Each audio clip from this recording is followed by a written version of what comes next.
Hey everyone, this is Max Joseph with Awards Radar, and I am so excited to be joined by a, the very, very talented Emmy winner, that is, Tom Campbell. Tom, how are you? I Apparently, I am also don't know how to say Tom. I said Tam. Tom. I like it. I like it. Tom's a Boom, very common Tom. name, so giving it a spin helps differentiate me, I'd like to It think. was definitely on purpose. How are you? Very good. Nice to be here. So first, Mazel Tov on the Emmy nominations. Second, on just having the single greatest television show in the history of television. Bless you. But like, it is truly the best. What is it like working on this show? Like, I know that's like such a strange, vague question, but like, does it just bring you joy all the time? Yes. It is made with love. It shows. I love RuPaul. I have stories, cut me off, but because Randy and Fenton, the owners of World of Wonder, they met Ru when they were in a band called the Pop Tarts, and I think he was in a band called the Wee Wee Hole in Atlanta in the late 80s. And they ended up managing him through all of his 90s success and Supermodel and the video and the talk show on VH1. And they were still friends when Drag Race happened. And we sort of, the second chapter, if you will, happened Hmm. with Ru. But I had not met Randy Fenton. I was about to in the early 90s, but I went to the March on Washington. Did you ever hear about the Gay Men's March on Washington, 93? Of Which course. was a tumultuous time. AIDS was still very much alive. There really wasn't a cure for it. And so it was a big political act to go. And I went with a bunch of friends, and there was a bunch of gay men on an airplane. And then there was a bunch of gay men in the subway, and they got there and they all lined up by city. And I couldn't help but think, this is beautiful, but we don't have a leader. Like the gay movement doesn't have a leader. David Geffen was talking, Mhm. Reverend Jesse Jackson, all lovely people. So then we march the thing and we get to the mall, the Washington Mall, the huge, Mhm. and performers, lesbians, folk singers are singing. Sybil Shepherd is talking. A lot of performers, and people are paying attention. And there are big screens. So you walk like a block, and there's a huge television screen. Then you walk, and there's another huge. So you're plugged into the whole thing. And then out of the blue, it said, "Ladies and gentlemen, the supermodel of the world, RuPaul." And I kid you not, I embellished the story, not at all. Every man, woman, and child stopped what they were doing, turned, and watched this 8 foot tall glamazon in a Wonder Woman homage outfit Uh, sing hot MTV track, "Supermodel work, turn to the left, turn to the right." And then he stopped and people applauded. And he said, he just had great patter. He was just like, Always. we're coming back in 2 years and we're going to take the White House, but we're going to paint the other pink. Whatever he said seemed so profound. And I swear to God, in that moment, I was a proud gay man, but I was not really super exposed to drag as any other person. And I thought to myself in that moment in 1993, 94, I said, a drag queen will lead us. I swear to God, it sounds crazy. That just came over my head. And here it is happening in a reality TV thing. I'm not crazy. I'm not like a religious cultist, but No. because there was something about his beauty and his light and his message that in a time when being gay it always has a shameful quality if you listen to Christian stuff. And at a time when just there was a lot of darkness around AIDS and sadness, and I don't live victimized by that, but out in that time, out of that darkness came this. That was what RuPaul's, one of his many talents was. He was this ray of glamour and sunlight, and he was Diana Ross, but he was one of us, and he was all of that in one thing. And so the fact that all those years later we got to make Drag Race, and then he sort of stepped away from the canvas, and he decided to do drag and do it in a way that really builds his legacy in the most beautiful way. He has, given birth to hundreds of drag queens who, like providing a safe platform for them to showcase their talents internationally. And what a gift to all of us. And it all starts with RuPaul. It really does. I could end the thing there and just go cry for an hour, but I'm going to keep asking you some questions. So I'm going to do a couple quick icebreakers. First and most important, have you ever had a Tic Tac from the Tic Tac Lounge? No. And I'm not afraid to eat set food because I'm that guy. You can tell I'm a little chuggy, but they've been around for a long time. And now, and they, last year we did them all lying in Tic Uh-huh. Tacs. Bless them. That because was this the season with the swimming pool? Was that this one It was when they the were year laying? that they were posing in a bowl of Tic Yeah, Tac. in the pool and like okay. Yes. So how many suits does Rue actually own? Because it seems like it's a million. You're probably close. Okay. I he may be repeating stuff, but he has a whole new philosophy. But like, no, he loves his clothes. He'll tell you when he's not on camera, he's at home or in between shots, he's in his sweatsuit, like getting business done, taking calls. Oh, okay. So he's me, except he's just much more talented than me. Yeah, Perfect. but he has such great taste and knows his body so well, and obviously in drag works with the Incredibles Aldi. But it's always a pleasure to see what Rue's wearing in boy drag or feminine drag. Yeah, true. All right. I don't know if you can answer this question because it might seem biased. If you could bring two queens to an all-star season, who would it be? I think we brought them all back for All Stars 8. I mean seven, excuse me. I love them all. I'm not going to say that. I can't. It's like children. I can't. Of course. I was hesitant about it. I was like, maybe you want to tell me, but maybe pork chop and little pound cake. Yeah. Pork chop. Why hasn't that been done? It might be done at some point. You never know. Don't stay tuned. Stay tuned. I can't talk to you anymore. Okay. So you've been with this show since, and now I definitely know for sure, like you've been with it since the beginning. Yes. What has changed over the years and how is it just constantly evolving? I feel like I know the answer based on what you were saying before, but yeah, what's changed? How does it just constantly go to what is good for today and tomorrow? Yes. I mean, the number one thing that keeps the show fresh and keeps us on our toes as producers and storytellers are the queens. You know, the first season we shot Drag Race was 2008. George W. Bush was president, and we didn't know if McCain or Obama would win the election. Mm-hmm. So, you know, and I did talk of binary, you know, but it just wasn't really in the vernacular, even for LGBTQ people. So right. They keep us fresh on our toes. You know, social media didn't really weigh in to the show until probably season 8 or 9, as good, as toxic as that can be. But it helps. It helps. Streaming didn't exist. But I have to say, just, you know, because there's two things, right? There's the story of our job is to create a safe space year after year where the queens can come and feel comfortable to let their hair down, you know, figuratively and whatnot. And they say things and do things that, you know, and have moments. And they're surrounded by a sisterhood. They're surrounded by I don't know any place else on television, and I might be wrong, where there are so many queer people in one space. You know what I'm saying? Think of another. And telling all of those different facets of LGBT, you know, even though they're all drag queens, they have such different stories, they're from different backgrounds. And then from the point of view of like, we always want with the challenges, for the most part, every episode is shot in 2 days. So those queens. You're answering a later question. Go ahead.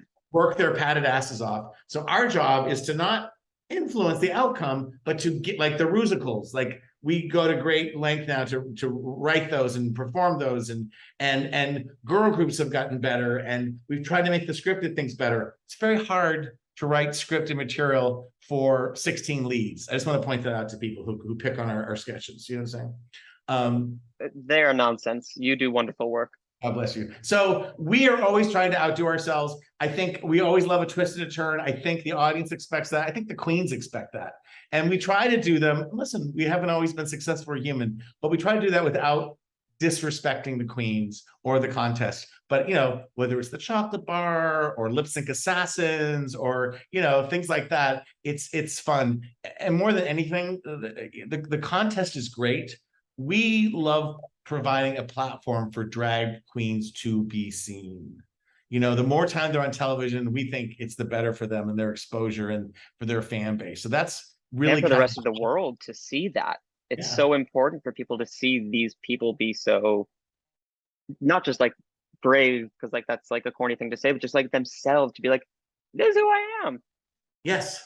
Unapologetically, and not people that can kind of slip in and out of like, I can pass and I can not pass. It's like, bitch, RuPaul says anyone who, steps out of the house in a pussycat wig and cha-cha heels is my hero. And it's true. Yeah. So season 14 was absolutely stacked because obviously I am a diehard. My wife and I just started today season 3 of UK, so like for some reason we just like haven't started it, and now we've watched seasons 1 and 2 in a week. So now we're on 3. So excited. Anyway, season 14 was so good. It was so stacked. And why was this one? Because there were some twists and turns and some really wonderful, open, beautiful storylines. What made this season a bit different?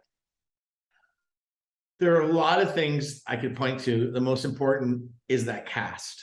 Yes. And we've never had a bad cast. Queens are fascinating, what they say, what they do, how they misbehave. I would hate to have a camera on me while I'm producing RuPaul. I mean? Like, I'm a good guy, but like once in a while you lose it, or like whatever. Of course.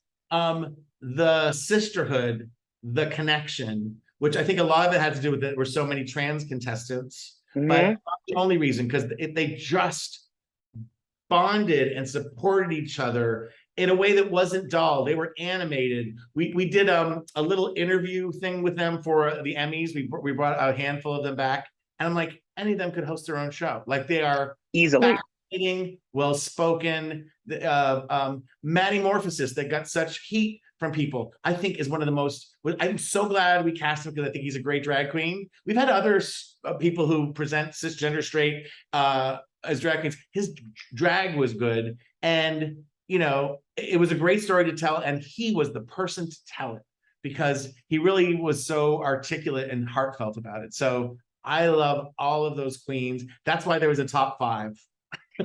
Of course. I actually really bonded with Maddie because I'm a very flamboyant, like, man, and it was really cool watching someone who is also straight and identifies that way to just do it, because that's sometimes people judge me for watching this show and I'm like, am I wrong? No, I loved it. This is my favorite show on the planet. Like, I went to school with Jan Charlie. So like her energy of like, this is my favorite show on the planet, like, that's me.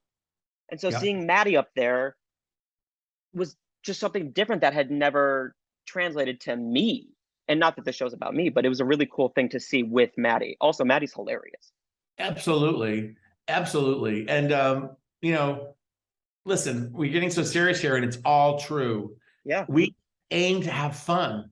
We aim to laugh and make each other laugh and say it's sort of the queer experience, and it's not just about who you like to have sex with. Queer is, I think looking at life differently. It's RuPaul says you're either in the Matrix or not in the Matrix. Yeah. But it's the shared joy. It's it's the inside jokes. I love our judges panel. I could sit and listen to Michelle and Ross and Carson and Rue talk about peanut butter and jelly, and I would laugh. Yeah. And that's just a tiny little smidgen of the show, but it works. We're so lucky that so many pieces, the lip sync works. So many things work for the show, and then you throw into that a place where people feel, Jasmine Kennedy opening up in Untucked this past season about being trans. It's like, it's really brave, but it's also like, it is really brave. And it's also, she wouldn't have done that, I don't believe, if she didn't think I'm surrounded by people that have my back. Oh my gosh, of course. You could tell also. Yeah, on camera and off. You know what I'm saying? We try to create, it's not a paradise, but we try to do our best to create a really special, safe environment where, and I was just talking to somebody about something else, and they were remembering this isn't season 14 for me, but an All Stars 3 when we did the Hey Kitty Girl and December, and we were just talking about it, and it filled me with such joy because we make almost such up, and it's like whether it was Moulin Rouge, the musical, they did that in 2 days, and the sense of accomplishment on the part of the queens. That's big. Leslie Jordan, Leland, who performed in it, the camera operators, the director, the light, everybody comes together. And so it's like your high school play on television. You know what I'm saying? It's like, oh, that hits right. Okay. Oh yeah, it's your high school play on television. Oh, now I understand. what was the funniest thing that happened behind the scenes that we didn't get to see live on the show or on Untucked that is kosher for you to say? No, I'm trying to think. That's a good question. I wish I had a great answer. In It season also four, doesn't have to be the funniest. It can just be something yeah. wonderful that happened. I mean, this is what happens is because of COVID, we're no longer in one room. Like the control room is a bunch of trailers. So we're Sure. sort of separated, but we still get really excited for the lip syncs. So, it's like everyone rips off, everyone turns on their television screens, we open up our trailer doors, everyone's listening, and we go outside, and Rue decides, but everyone's like, what do you think? What do you think? So there is Uh-huh. still this magic around the lip sync. We stay in our trailers, everybody else runs to the floor. Like the lip syncs are behind the scenes, and also like every celebrity's makeup person, publicist, everyone suddenly shows up for this very closed set, quiet show. Oh, Everyone's there for the lip sync because there's something, some of the lip syncs are just okay, but for the most part, they are remarkable, remarkable. agreed. It's one of the best parts of the show. It's so Yes. smart. It's so smart. Okay. My last couple questions. What was it like this season, and what is the plan for future seasons when it comes to just like COVID and safety? Because I know that that was a huge shakeup in our world. I mean, we shot 2 seasons, a finale, a reunion, and 2 full seasons during COVID. Not to mention that with Rue, I went to Down Under twice and UK twice during COVID. So there Just are watched it. protocols. What's that? I was saying, just watch that. Yeah. Yeah. And the first time we went to Down Under in UK, we didn't have we took all the precautions and nobody got it, but it was we didn't have vaccinations. So last year when we went, we're like, well, at least we have, because there were no vaccinations. So at least we have vaccinations. I think the industry has figured out how to minimize, exposure. We still wear masks on the set. We still are in our trailers. The industry will tell us, the industry standards, what to do. We always Right. go a little step beyond that. We keep the queen safe. We keep Rue safe. The judges, stay safe. So we'll do our best. Everyone wants to kind of believe it's in our rearview mirror, and I want to believe that too. But I think it's going to be an evolving story. So, but we've done it. So I have faith that we can continue to do it safely. The day we finished All Star 6 was the day that there was the breakout of COVID in the White House. And we had at that point no COVID exposures. Well, and obviously now too, and this, but COVID is less of a lethal sentence than it once was. So, and people are living differently. So, it continues to evolve. Of course. How long did, and this is just a personal question, how long does it take to actually film a full season? They have to raise their hand to go to the bathroom, not in a mean way, but I'm saying you're being escorted. It's like, I need to use her, and everyone's very lovely to them, but like Of that's course. it's different. But at the same time, you're in the best day camp ever. Yeah. Like you're being asked to be creative every day. You're given materials. I'm not saying it's not daunting and hard, but like it's Of so course. much. It's really fun to be a part of it, and that's also so weird when like a queen has a bad week. It's like, like is every idea that comes out of your head brilliant the first time you think of it? So Right. that's the part that makes it a competition and a race, and no single challenge defines a queen's talent, which is also why we have all stars. We can bring them back and see them in a new light. This has made my year. Thank you so much for chatting. You are a remarkable person, and cannot wait. I can't wait to finish UK 3 and season 15 and All Stars. I am just so excited for what's ahead, and congratulations on everything. Thank you very much.